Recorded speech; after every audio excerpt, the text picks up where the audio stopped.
Bom dia, Brasil. Boa tarde, Itália. Aqui quem fala é o professor Yolan, professor aqui do Mente da Aprovação. Nós estamos aqui no YouTube para tentar dar para você o melhor conteúdo da forma mais divertida, ok? E da melhor forma que vocês consigam compreender sobre biologia e tantos outros assuntos que a gente aqui do Mente da Aprovação aborda. Show? Bom, hoje nós vamos falar sobre transporte celular, ok? Ou seja, o transporte através da membrana. Então, sem mais delongas, antes da gente começar a nossa aula, não se esquece de se inscrever no canal, de curtir esse vídeo, comentar, compartilhar, ativar o sininho das notificações, ok? Não esquece de fazer isso tudo. Gente, quando eu falo isso, eu pareço que eu me sinto um youtuber de verdade, tá? Me sinto, tipo assim, favela venceu. Ah, eu adoro esse termo. Eu, às vezes, uso. Alguma coisa aconteceu, ih, favela venceu. Vamos lá? Bom, transporte através da membrana. Primeiro, para a gente falar do transporte através da membrana, a gente precisa relembrar um pouco da estrutura da membrana plasmática. Então, relembrando lá da nossa aula de citologia, a estrutura da membrana plasmática é formada justamente por uma bicamada lipídica, ou seja, ela tem fosfolipídios, né, que está aqui para a gente ver, os fosfolipídios, tá? Esse aqui são tal dos fosfolipídios. Beleza? Esses fosfolipídios, eles têm nessa bicamada inseridos proteínas, glicoproteínas, colesterol, ok? E essas proteínas são proteínas que nós chamamos de transmembranares, que são as proteínas que ultrapassam a membrana, ultrapassam a bicamada lipídica como um todo, ou às vezes não, ela pode ser uma proteína periférica, enfim.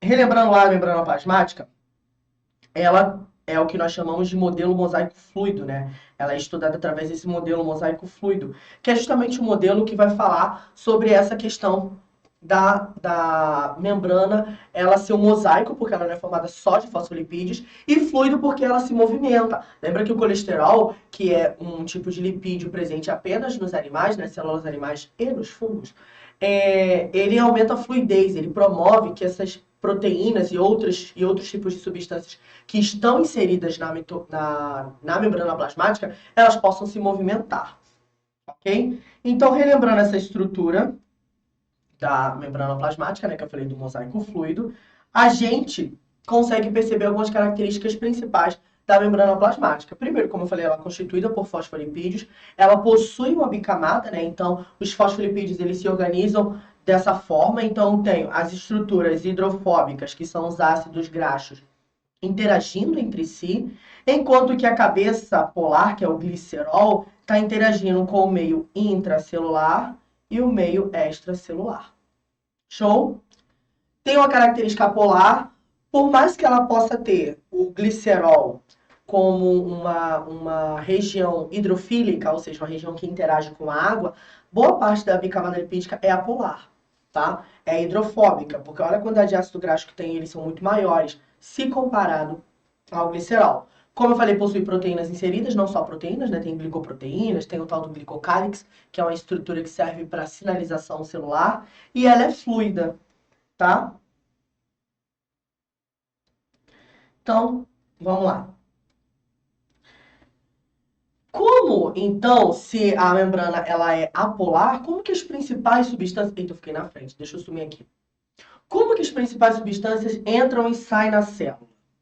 Quem controla a entrada e a saída dessas substâncias? Por quê? Porque se a bicamada ela tem uma característica apolar, ou seja, se ela não interage com a água, boa parte das substâncias que tem dentro das células ou que andam dentro dos vasos sanguíneos ou dos fluidos extracelulares são hidrofílicos, eles interagem com a água. Mas como é que eles passam pela membrana? Quem controla o que entra e o que sai? Normalmente, os alunos, que eu escuto, eles falam assim, quem controla são o núcleo. Não, o núcleo não controla o que entra e o que sai dentro da célula, tá? O núcleo vai controlar outra coisa, produção de proteínas, modulação da célula, o que a célula tem que fazer, ok? Todavia, a membrana plasmática é ela que vai controlar o que entra e o que sai dentro da célula através desse transporte. Show? Bom, antes da gente tentar entender um pouco do que seria a membrana plasmática, como ela funciona, a gente precisa entender um conceito bem interessante que é o chamado de gradiente de concentração.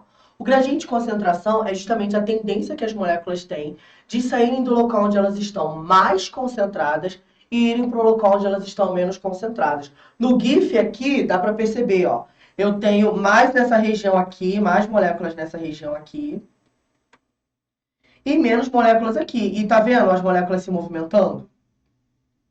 Até tudo ficar igual, até as concentrações se igualarem, tá? Isso é o que nós chamamos de gradiente de concentração, tá? Então, essa é a tendência. Eu costumo falar que o gradiente de concentração é aquela coisa do equilíbrio, tá? Então, as moléculas, os átomos, enfim, tudo vai ter essa tendência de sair do local onde elas estão mais concentradas e irem para o local onde elas estão menos concentradas até atingir o equilíbrio. E aí nós temos três principais tipos de transporte: a osmose, o transporte passivo e o transporte ativo. Eu vou explicar por que eu falei da osmose separado, tá? Bom, o que acontece? A osmose, ela é o transporte de água através da membrana. Por que eu trouxe a osmose como uma parte separada do transporte passivo? Porque o transporte passivo, normalmente, ele está relacionado a transporte de solutos, tá?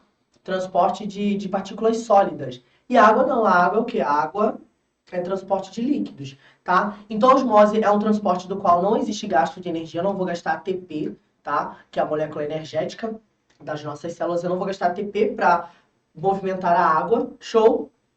E aí, o que acontece?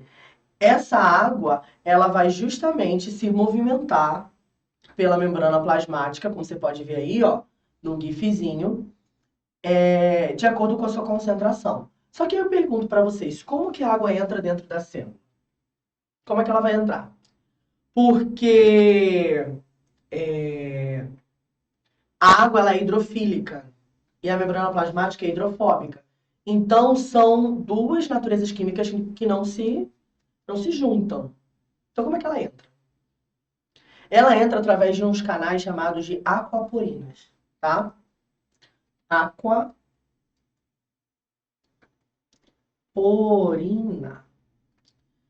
Os cientistas que descobriram as aquaporinas, eles ganharam, inclusive, o prêmio Nobel, por causa da simples pergunta que eles fizeram: como que a água entra dentro da célula? Então, as aquaporinas são esses canais, como se fossem tubos de PVC, que vão permitir a entrada da água dentro das células. E o que acontece? É interessante porque está falando que aqui, ó, o soluto, ou seja, as partículas sólidas, são esses em roxo, vermelho, eu não sei qual cor disso aí, não.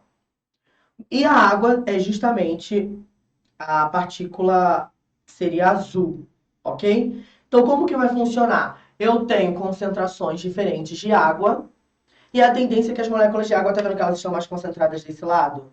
Então, elas estão indo para o lado onde elas estão menos concentradas, tá? Por isso que existe até essa diferença do nivelamento da água, tá? E sabe o que é interessante? É que a água, quando está se movimentando, acaba que também movimenta os solutos também, que os solutos eles acabam se movimentando, porque é um processo em que a água vai saindo, a água vai entrando e o soluto vai acompanhando aquilo, porque nunca vai estar 100% equilibrado, né? Mas a osmose é esse movimento, é o movimento da água, do solvente. Então ela vai do lugar onde ela está mais concentrada para o local onde ela está menos concentrada. Bom, e aí nós temos essa questão aí da quantidade de água, da regulação de água dentro das células. Então, dentro das células vermelhas do nosso sangue, que nós chamamos de hemácia, a gente pode ter três tipos de soluções. Uma solução hipertônica, isotônica ou hipotônica. Show? Então, na solução hipertônica, eu tenho mais solutos, ou seja, eu tenho mais sais, mais substâncias sólidas, do que solvente, do que água. Então, qual a tendência? A água está mais concentrada do lado de dentro das células do que do lado de fora. Então, a tendência da água é sair desse meio. Então, a água vai sair e o que vai acontecer com essa célula? Ela vai enrugar. Esse processo de enrugamento nós chamamos de crenação. Tá? Crenação é esse processo. Já no meio hipotônico, o que acontece? Eu tenho mais sais dentro da célula do que do lado de fora. Logo, qual a tendência da água? Entrar dentro da célula. E ela vai inflar tanto de água que ela vai sofrer o que nós chamamos de lise. Foi mal. De lise. ou hemólise, que seria a quebra, o rompimento, né, das células vermelhas do sangue. E nós temos também o meio isotônico. No meio isotônico, iso significa igual, então a quantidade de sais que tem dentro da célula e fora são iguais.